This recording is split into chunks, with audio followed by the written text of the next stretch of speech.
সকালে বহুত महत्वपूर्ण ওয়ার্ড আমরা শিখব। মথি 24 অধ্যায় সকালে বার করব, 24 অধ্যায় 1 পদ থেকে। পরে যিশু ধর্মধাম হইতে বাহির সময়ে তাহার শিষ্যরা তাহাকে ধর্মধামের গাঁথনি সকল দেখাইবার জন্য নিকটে আসিলেন, কিন্তু তিনি উত্তর করিয়া তাহাদিগকে কহিলেন, তোমরা কি এই সকল দেখিতেছ না? আমি তোমাদিগকে সত্য কহিতেছি, এই স্থানের একখানি পাথর অন্য পাথরের উপরে থাকিবে না, সমস্তই ভূমিসাৎ হইবে। পরে তিনি জৈতুন পর্বতের উপরে বসিলে শিষ্যরা বিরলে তাহার নিকটে আসিয়া বলিলেন, আমাদেরকে বলুন দেখে এই সকল ঘটনা কখন হইবে? আপনার আগমনের যুগান্তের চিহ্ন কি? যিশু উত্তর করিয়া তাহাদিগকে কহিলেন, দেখিও কেহ যেন তোমাদেরকে না ভোলায়। কেননা অনেকে আমার নাম ধরিয়া আসিবে, বলিবে আমি সেই খ্রিস্ট। হালেলুয়া। আর অনেক লোককে ভুলাইবে, আর তোমরা যুদ্ধের কথা ও যুদ্ধের জনরব শুনিবে। দেখিও ব্যাকুল হইও না, কেননা এই সকল অবশ্যই ঘটিবে, কিন্তু তখনও শেষ নয়। কারণ জাতির বিপক্ষে জাতি ও রাজ্যের বিপক্ষে রাজ্য উঠিবে, এবং স্থানে স্থানে দুর্ভিক্ষ ও ভূমিকম্প হইবে। সকলে বলুক আমেন। বহুতই ইম্পর্টেন্ট বিষয় এখানে লেখা আছে। আর সেই সময় লোকেরা ক্লেশ দেবার জন্য তোমাদেরকে সমর্পণ করিবে ও তোমাদেরকে বধ করিবে, আর তোমরা আমার নাম প্রযুক্ত সমুদয় জাতি তোমাদেরকে দেশ করিবে। আর তৎকালে অনেকে বিঘ্ন পাইবে, আর একজন অন্যকে সমর্পণ করিবে, একজন অন্যকে দেশ করিবে। আর অনেক ভক্ত ভাববাদী উঠিয়া অনেককে ভুলাইবে, আর অধর্মের বৃদ্ধি হওয়াতে অধিকাংশ লোকের প্রেম শীতল হইয়া যাইবে। কিন্তু যে কেহ শেষ পর্যন্ত স্থির থাকিবে সে পরিত্রাণ পাইবে। আর সর্বজাতির কাছে সাক্ষ্য দেবার নিমিত্ত রাজ্যের এই সুসমাচার সমুদয় জগতে প্রচার করা যাইবে, আর তখনই শেষ উপস্থিত হইবে। সকলে বলুক आमीन आमीन। ईश्वर नामे जोर से तारीफ करी, सकले जोर से जय যিশু। এখানে বহুতই ইম্পর্টেন্ট বিষয় ঈশ্বর প্রভু যিশু তার শিষ্যদেরকে বলছিলেন। যখন ধর্মধাম মন্দির থেকে প্রভু যিশু বেরিয়ে যাচ্ছিলেন, আর লোকরা যখন তাকে দেখাচ্ছে, কোনো জায়গাতে লেখা আছে যে প্রভু দেখুন কত সুন্দর পাথর একটার পর একটা গাঁথনি করা আছে। যিশু খ্রিস্ট বলছে এই একটার পর একটা কোনো পাথর থাকবে না। কারণ যদি প্রভু যীশু খ্রিস্ট মরে বসে ওঠার পর তারপর কিছু টাইম পর যদি স্টাডি করি, হিস্ট্রি বলছে সেই ধর্মধামকে নষ্ট করা হয়েছিল, সেই সমস্ত লোকদের উপর টর্চার করা হয়েছিল যারা প্রভু যীশুর উপর টর্চার করেছিল। তো সেই পানিশমেন্ট তাদের উপর নেমে এসেছিল। কিন্তু প্রভু যীশু খ্রিস্ট তাদেরকে একটা জিনিস বলতে চাইছিলেন যে তার দ্বিতীয় আগমনের টাইমে যুগান্তের চিহ্ন কি? প্রভু যীশু এই দুনিয়াতে যে আসবেন তাদেরকে অনেকবার প্রভু যীশু বলেছেন যে আমার সেকেন্ড কামিং হবে, আমার দ্বিতীয় আগমন হবে। আর শিষ্যরা তাকে প্রভু যীশুকে বলছেন যে আপনার সেকেন্ড কামিং, আপনার দ্বিতীয়বার এই দুনিয়াতে আগমনের টাইম কি? যারা জানে না বাক্য তাদেরকে বলে দিচ্ছে, প্রভু যীশু ফার্স্ট টাইম এই দুনিয়াতে এসেছিলেন উদ্ধারের রাস্তাকে আমাদেরকে দেখিয়ে দেওয়ার জন্য। বাইবেল বলছে সেকেন্ড টাইম এই দুনিয়াতে প্রভু যীশু আবার আসবেন। হ্যাঁ, আকাশপথে তার দূতের সহিত তুরি বাজে। আর কিসের জন্য? তার মনোনীত ব্যক্তিকে নিয়ে যাওয়ার জন্য। যে ব্যক্তি প্রভুকে নিজের জীবনে উদ্ধার করতে হিসেবে স্বীকার করেছে, বাক্য বলছে সারে ব্যক্তিকে ঈশ্বর একট্টা করবেন, লাস্ট দিনে বিচার হবে। যে ব্যক্তি উদ্ধারকে গ্রহণ করেছেন যে জীবনে, সে স্বর্গে এন্টার করবে। যে উদ্ধারকে নিজের জীবনে গ্রহণ করেনি সে তাকে নরকে ঠেলে দেওয়া হবে। ঈশ্বরের বাক্যতে সাফ লেখা আছে আমেন আমেন। আমি বলছি না, ঈশ্বরের বাক্যতে সাফ লেখা আছে বাইবেলে। তো লোকরা বলছে আচ্ছা প্রভু এগুলো ঘটবে, আপনি দুনিয়াতে আসবেন, আপনার দ্বিতীয় আগমন হবে, আপনি সারে পবিত্র লোকদেরকে একট্টা করবেন, স্বর্গে নিয়ে যাবেন, এটা টাইম কি? যীশু খ্রিস্ট বলছে যখন আমার আসার টাইম হবে তো দেখবে যে কি হবে। এখানে 5 পদ থেকে লেখা আছে, কেননা অনেকে আমার নাম ধরিয়ে আসবে, বলবে আমি সে খ্রিস্ট। অনেক লোককে ভুলাইবে, বলছে আমি সে উদ্ধারকর্তা, আমি তোমাকে উদ্ধার দিতে পারি। তো এইরকম मतलब পার্সন উঠবে দুনিয়াতে। তোমরা যুদ্ধের কথা শুনবে, যুদ্ধের জনরব শুনবে। দেখিও ব্যাকুল হইও না, কেন এই সকল অবশ্যই ঘটবে, কিন্তু যখন এইগুলো শেষ নয়। কারণ জাতির বিপক্ষে জাতি ও রাজ্যের বিপক্ষে রাজ্য উঠবে, এবং স্থানে স্থানে দুর্ভিক্ষ ও ভূমিকম্প হইবে। সকলে বলুক আমেন। আজকে যে পরিস্থিতি দুনিয়াতে দেখছি, আর শুধু ইন্ডিয়ার আর পড়োশী দেশের বিষয় নয়, আমরা কয়েক টাইম ধরে দেখে আসছি এই যুদ্ধের জনরব ভাই গোটা দুনিয়া জুড়ে একদম মহলই অন্যরকম হয়ে আছে। আমরা বিগত টাইমে রাশিয়া ইউক্রেনের যুদ্ধকে দেখেছি, তা আমরা দেখেছি ইসরায়েলের সঙ্গে গাজার। তো মহলই আলাদা রকম চলছে। কিন্তু বাইবেল বলছে এগুলো বাইবেলে আগে থাকতে লেখা আছে যে তোমরা যুদ্ধের জনরব শুনবে। একটা জাতি আর একটা জাতির বিরুদ্ধে বিপক্ষ লড়াই করবে, ধর্মের বিরুদ্ধে লড়াই করবে, এইগুলো দুনিয়াতে ঘটবে। যখন এইগুলো দুনিয়াতে ঘটবে তো বুঝে নাও যে আমার দুনিয়াতে আসার টাইম হয়ে গেছে একদম।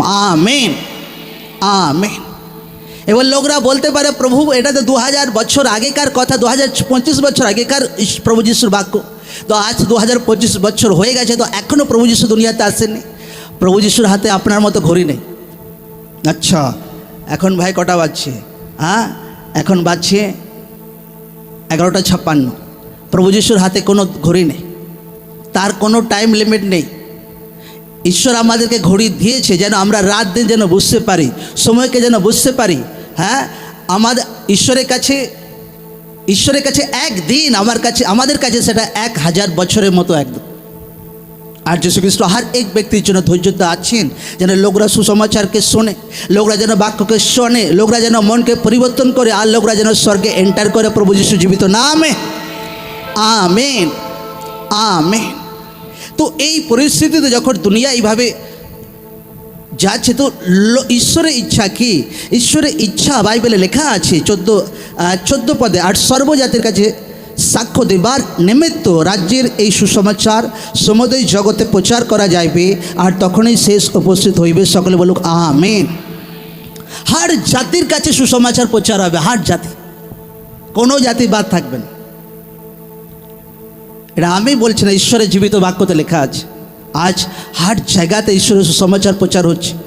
আজ থেকে 2025 বছর আগে যীশু খ্রিস্ট নিজের মুখ দ্বারা বলেছিল।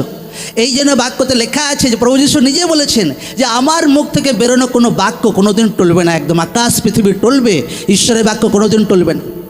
আজ হার জায়গাতে ঈশ্বরের বাক্য সুসমাচার প্রচার হচ্ছে। ও যেখানে সুসমাচার কোনোদিন প্রচার করার নয়, আরব কান্ট্রিতে, উত্তর কোরিয়াতে, সেই জায়গাগুলোতে সুসমাচার প্রচার হচ্ছে।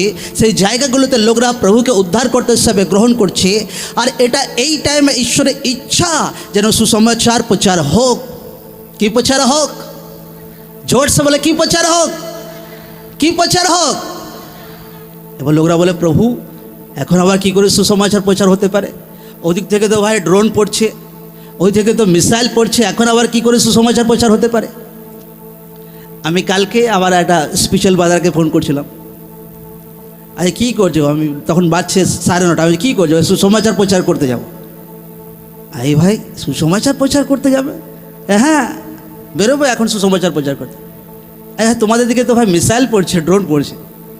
বলছে ভাই ও পড়ছে, যার পরাগ পড়ছে, ভাই সুসমাচার কোনোদিন বন্ধ হবে না। প্রভু যিশু জীবিত নাম, আমেন।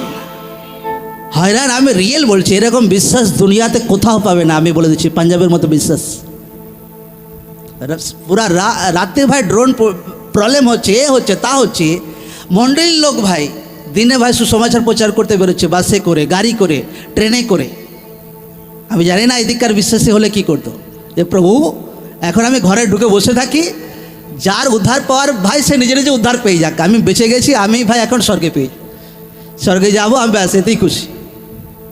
আমি হয়রান হয়ে গেছি, কয়েকদিন ধরে লাগাতার প্রবলেম চলছে, লোকদের কাছে কোনো আশ্বারই পড়েনি একদম। লোকরা দিনে সুসমাচার প্রচার করতে যাচ্ছে আরামসে একদম।